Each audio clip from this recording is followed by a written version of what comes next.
Welcome back to PCOS Unfiltered, Nourish, Heal, Thrive, the show where we cut through the noise, ditch the shame, and talk about what it really takes to heal from the inside out. I'm your host, Lindsie, nurse, health coach, and a fierce believer that your diagnosis is just one chapter, not the whole story. Today's guest is Nicholas Arcata, a personal trainer who's passionate about helping people build strength, stay consistent, and create sustainable results. We're going to dive into the role of exercise on any health journey, why mindset and accountability matter just as much as the workouts themselves, and how to build a plan you can actually stick with. If you've ever felt like the gym is overwhelming or you're not sure where to start, this episode is going to give you both the encouragement and the practical tools to move forward with confidence. As a reminder, the content shared on PCOS Unfiltered is for informational and educational purposes only. The views and opinions expressed by the host and guests are not intended to serve as medical advice. Always consult with a qualified healthcare professional before making any changes to your diet, exercise, or treatment plan. The information shared is based on personal experience and expert interviews and is not a substitute for professional medical guidance. Now let's dive in.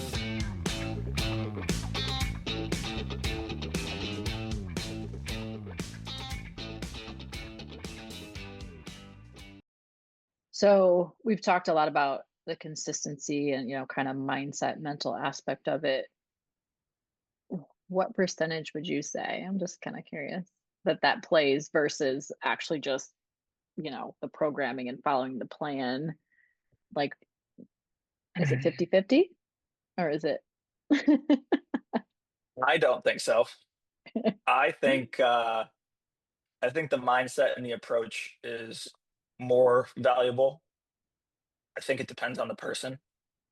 A lot of people need if I have ABC lined up for me, then I just have to do them and I'll get there. I think other people are if I can show up and do something, that's a win, Mhm. right? And I'm personally more so on the side of I'm not a huge planner.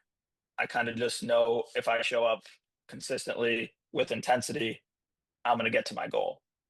I think planning specifically can be really good once you have something in mind, though, right? So, percentage wise, I think it's more of the mindset shift, but I think um, showing up and following a plan is just as valuable. So, I would probably say like 60-40.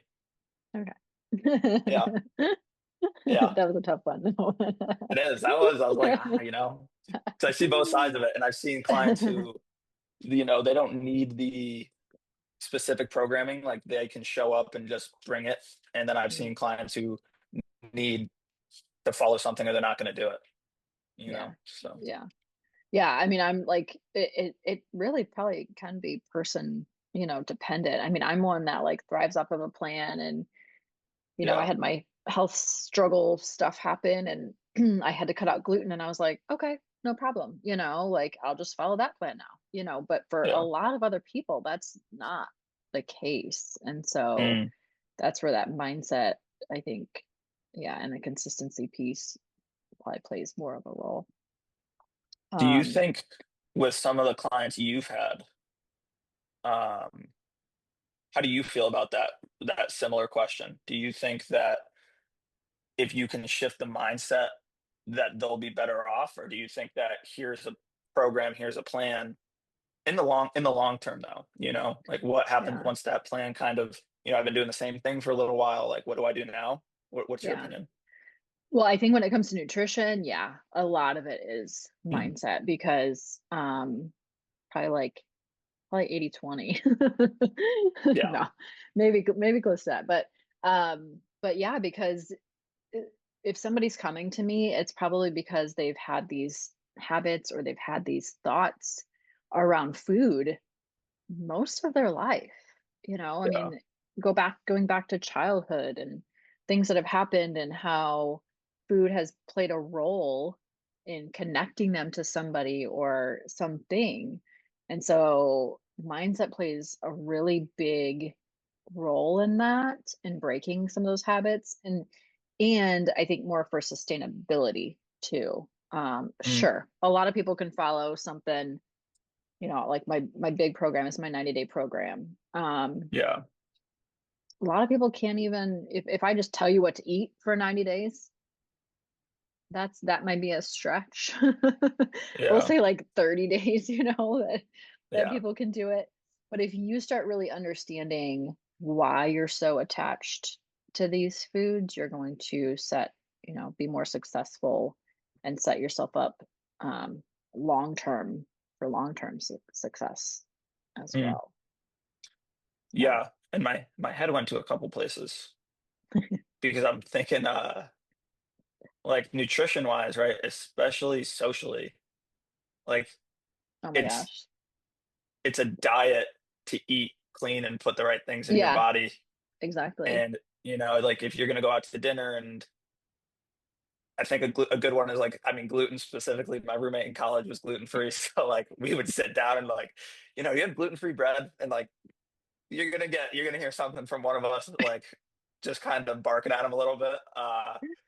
Yeah. But like, I mean, as you Mhm. mature through it, it's like I know what's best for me. Like, and again, Yeah. that's all mindset stuff, because I'm gonna do my thing and I'm gonna feel better if I put this in my Mhm. body compared to what you guys are. Yeah. So like, say what you want, say what you will, but again, and it's hard. It's hard to Yeah. kind of be on the outside. And do you think Yeah. the 90 days, if somebody does the full 90 days, they're kind of in a different spot, right? Because it's the PCOS. Hmm. Um, so a little more specific for you, where you're trying to overcome an issue, right? Yeah. Yeah.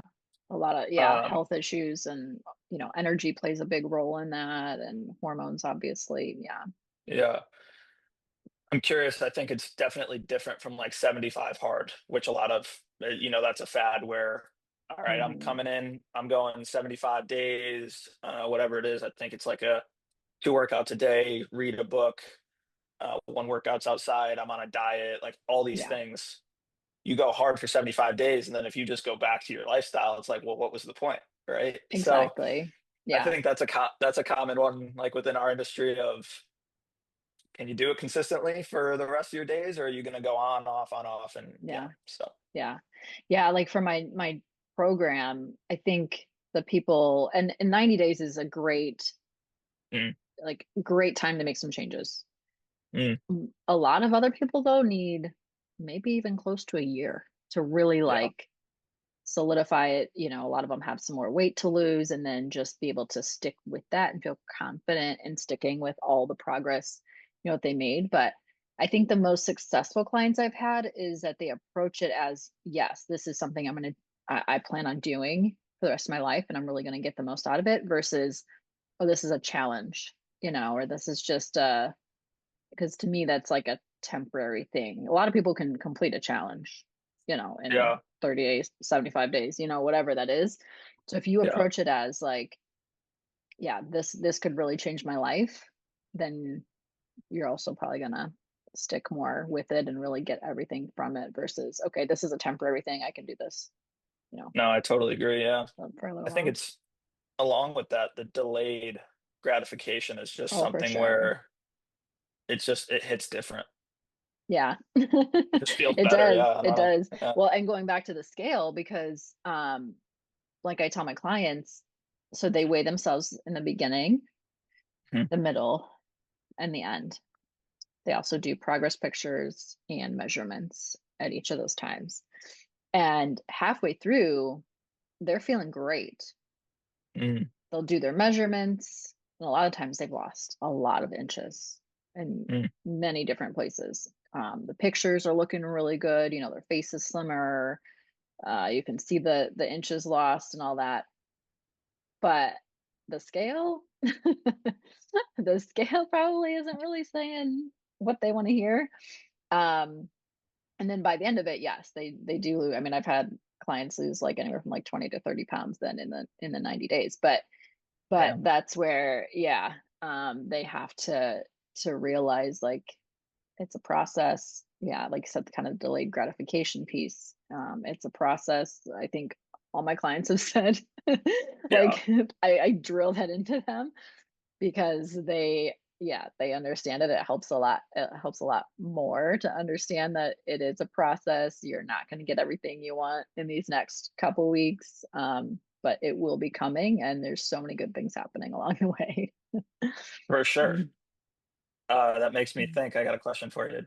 How do you deal with almost like the underreporting, right? So if you're, especially again with us, right? I sit down with a client and I think it's a little bit on your who you're working with too. Like you need to get the honesty out of one another, and that should be established early on, right? Hmm. Um, I'm not going to yell at you, like just what happened. Like let's, Yeah. and and it kind of ties all back in. But the underreporting, how do you kind of deal with that if maybe somebody doesn't?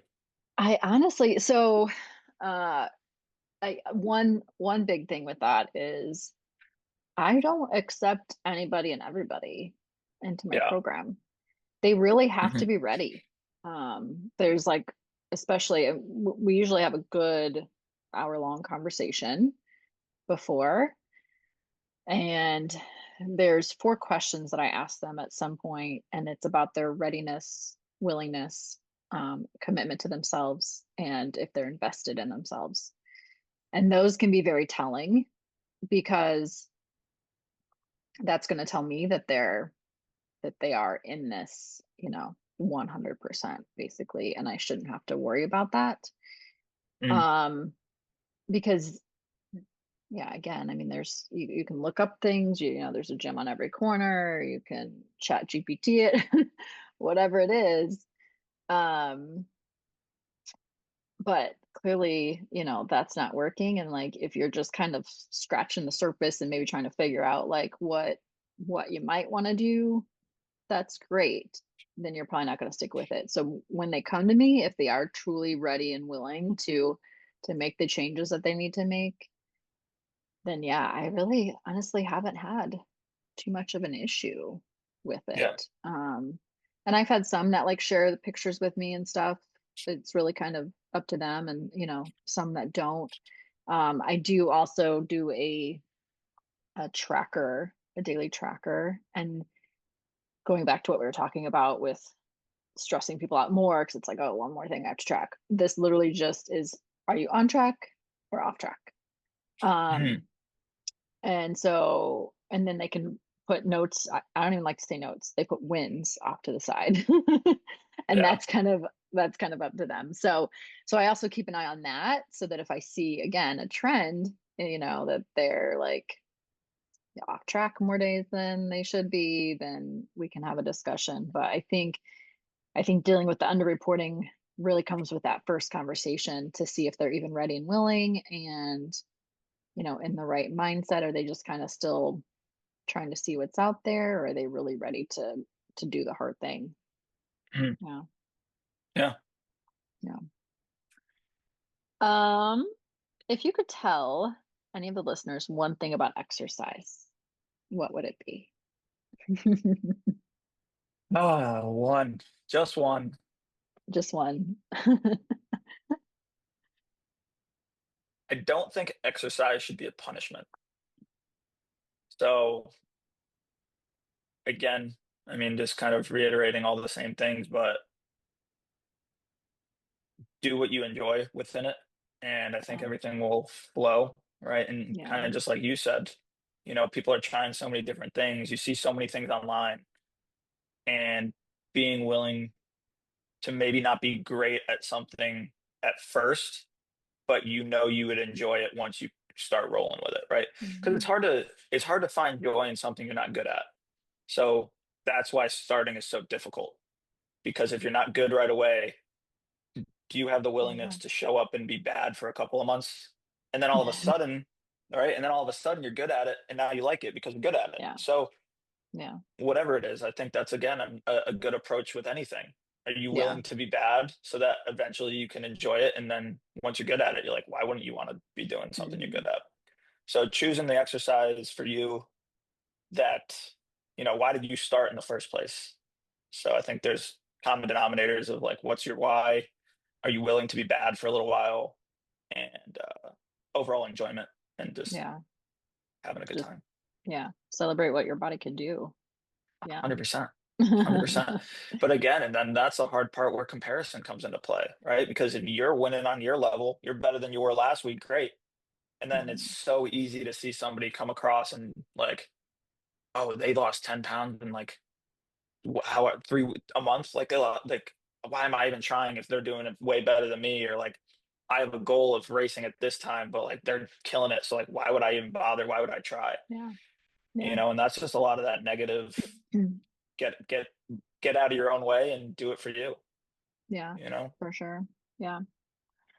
This is a great question. Oh Over the boy. next 5 years, what changes do you hope to see in how fitness professionals understand and support women? That Um, is gr- you know, that is a great question.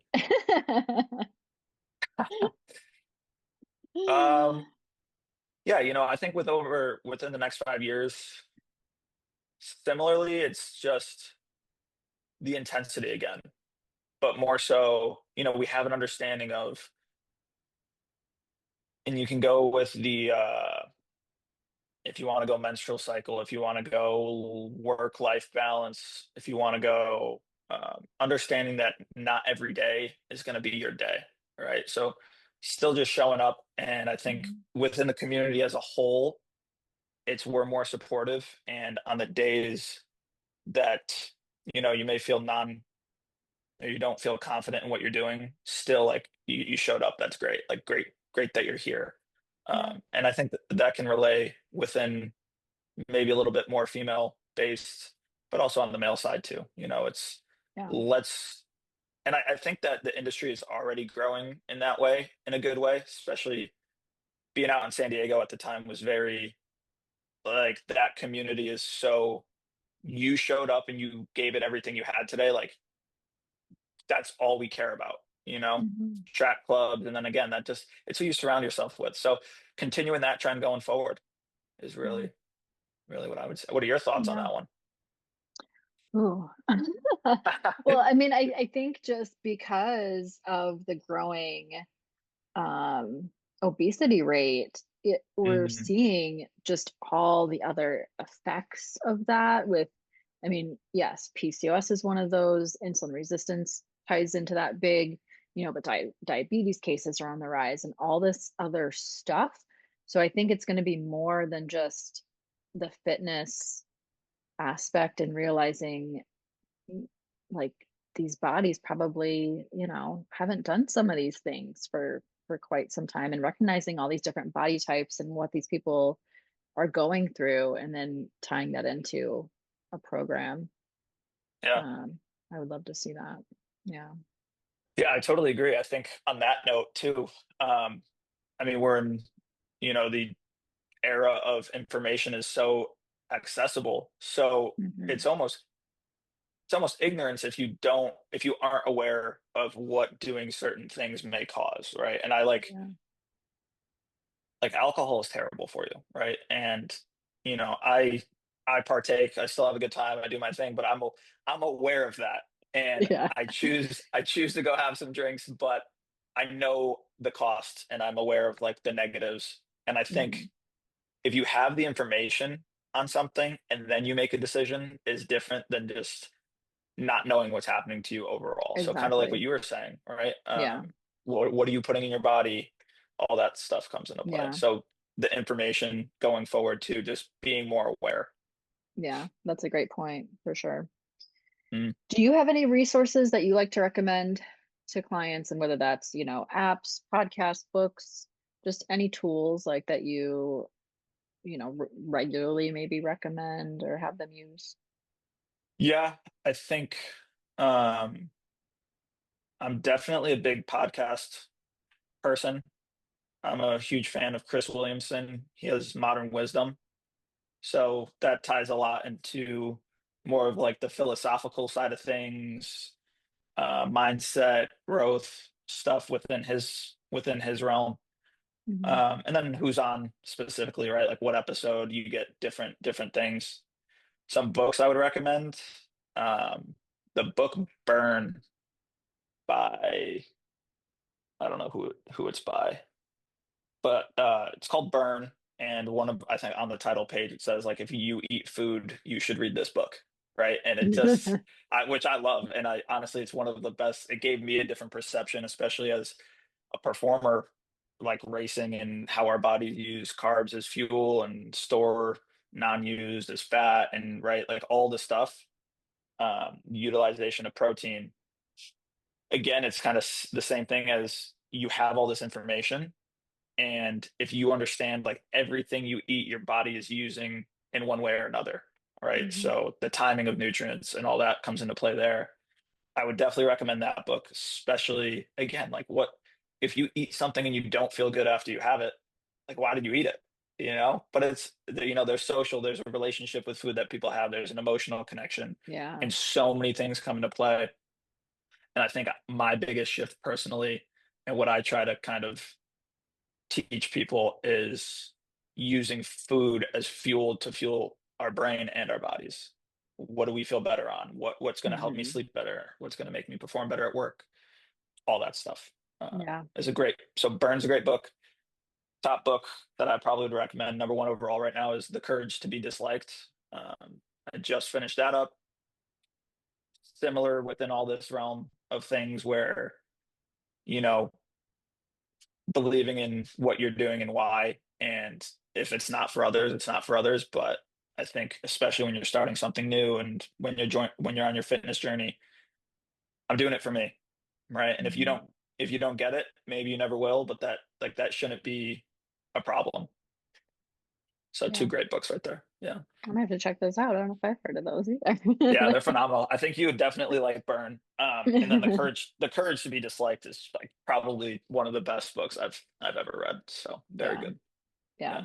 Yeah, especially because like you were saying, so I have it's actually in like the show notes for my podcast, but 3-day food timeline tracker, because a lot of times we eat a lot of the same things over 3 days, Yeah.